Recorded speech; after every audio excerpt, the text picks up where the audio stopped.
നമസ്കാരം. ബഹിരാകാശ പര്യവേക്ഷണ ചരിത്രത്തിലെ നിർണായകമായ ഒരു നാഴികക്കല്ലാകാൻ ഒരുങ്ങുന്ന നാസയുടെ ആർടെമിസ് 2 ദൗത്യം ഒരു വലിയ പ്രതിസന്ധിയെ അഭിമുഖീകരിക്കുകയാണ്.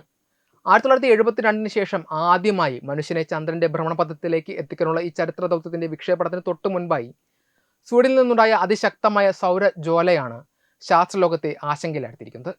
2026 ഏപ്രിൽ 1 ഫ്ലോറിഡയിലെ കെന്നഡി സ്പേസ് സെന്ററിൽ നിന്ന് വിക്ഷേപിക്കാൻ നിശ്ചയിച്ചിരിക്കുന്ന ഈ ദൗത്യത്തിന് തൊട്ടടുത്ത ദിവസങ്ങളിലുണ്ടായ എക്സ് ക്ലാസ് വിഭാഗത്തിൽപ്പെട്ട സൗരജ്വാല ബഹിരാകാശ യാത്രികരുടെ സുരക്ഷയ്ക്കും വിക്ഷേപണ പ്രക്രിയയ്ക്കും ഭീഷണി ഉയർത്തുന്നു. മാർച്ച് 30 തിങ്കളാഴ്ച പുലർച്ചെയോടെയാണ് സൂര്യൻ ഈ ശക്തമായ സൗരജ്വാലയെ പുറത്തുവിട്ടത്. എക്സ് 1.4 എന്ന് വർഗീകരിച്ചിരിക്കുന്ന ഈ പ്രതിഭാസം ഭൂമിയിലെ റേഡിയോ ആശയവിനിമയ സംവിധാനങ്ങളെയും സാറ്റലൈറ്റ് നാവിഗേഷൻ സംവിധാനങ്ങളെയും സാരമായി ബാധിച്ചിട്ടുണ്ട്. നാഷണൽ ഓഷ്യാനിക് ആൻഡ് അറ്റ്മോസ്ഫിയറിക് അഡ്മിനിസ്ട്രേഷന്റെ കണക്കുകൾ പ്രകാരം ഈ സൗരജ്വാലയോടൊപ്പം കൊറോണൽ മാസ് ഇജക്ഷൻ എന്ന പ്രതിഭാസവും ഉണ്ടായിട്ടുണ്ട്. ഇത് ഭൂമിയുടെ കാന്തിക മണ്ഡലത്തിലേക്ക് ആഞ്ഞടിക്കുന്നതോടെ ജിയോ മാഗ്നറ്റിക് സ്റ്റോമുകൾക്കും കാരണമാവുകയും ധ്രുവപ്രദേശങ്ങളിൽ അറോറകൾ ദൃശ്യമാവുകയും ചെയ്യും. എന്നാൽ ഇത്തരം കാന്തിക കൊടുങ്കാറ്റുകൾ ഉപഗ്രഹങ്ങളുടെ പ്രവർത്തനത്തെയും വിക്ഷേപണ വാഹനത്തിന്റെ നിയന്ത്രണ സംവിധാനങ്ങളെയും തകരാറിലാക്കാൻ സാധ്യതയുണ്ട്. ആർടെമിസ് 2 ദൗത്യം നേരിടുന്ന പ്രധാന വെല്ലുവിളി ബഹിരാകാശ യാത്രികർക്ക് ഏൽക്കാൻ സാധ്യതയുള്ള റേഡിയേഷൻ ഭീഷണിയാണ്.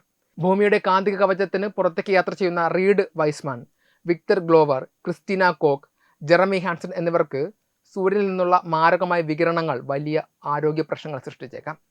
അതീവ സുരക്ഷാ ക്രമീകരണങ്ങളോടെ നിർമ്മിച്ച ഓറിയൻ പേടകത്തിനുള്ളിലാണ് യാത്രികർ കഴിയുന്നത് എങ്കിലും സൗരജ്വാലയുടെ തീവ്രത വർദ്ധിക്കുന്നത് അപകട സാധ്യത കൂട്ടുന്നു.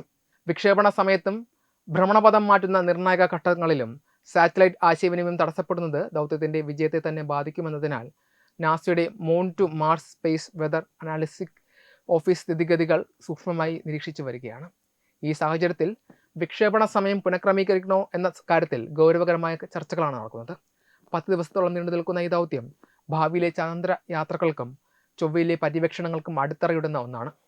ഓറിയൻ പേടകത്തിലെ ജീവൻ രക്ഷാ സംവിധാനങ്ങൾ ആദ്യമായി മനുഷ്യരിൽ പരീക്ഷിക്കുന്നത് ആർടെമിസ് 2 വിക്ഷേപണ സമയത്തുള്ള റേഡിയോ തടസ്സങ്ങൾ വിക്ഷേപണ വാഹനത്തിന്റെ സെൻസറുകളെയും ആശയവിനിമയ ടവറുകളെയും പ്രതികൂലമായി ബാധിച്ചേക്കാമെന്ന് വിദഗ്ധർ മുന്നറിയിപ്പ് നൽകുന്നു.